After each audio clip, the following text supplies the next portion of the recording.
bek. Zoerkool met spek. Schoen op de bek. Wie vet en zoet, ja wie heeft grote trek. Schoen op de bek. Zoerkool met spek. Schoen op de bek. Wie giet een mooi flesje bier in de nek. En ik, een boerke uit Twente, die had een heel zwaar bestaan. Ook had die onmeunig veel centen, geen tijd om hen soepen te gaan. Meer zoals ook bij de meesten, kreeg onze boer aan tv. Dus vanavond geen met de beesten. Beesten en feesten, olé. Schoen op de bek.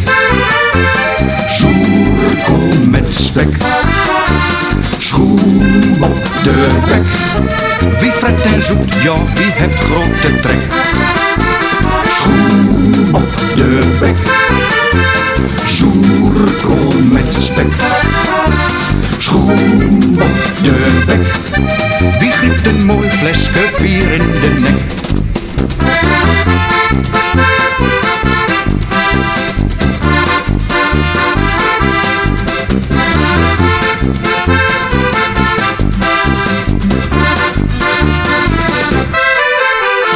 Hanna, het deuske van Hennek, die had een spiegische kool. Ze dacht steeds meer weer van wie ben ik. Ook sprak ze een warrig getal. De dokter die zei beste Hanna, je bent ja hartstikke gek. Het wordt tijd dat die onwees gaat feesten. Met zoerkool en schoen op de bek.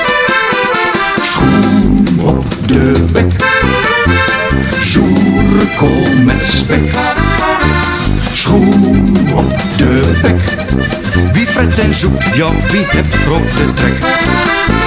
Schoen op de bek. Zoerkool met spek. Schoen op de bek. Wie giet een mooi flesje bier in de nek.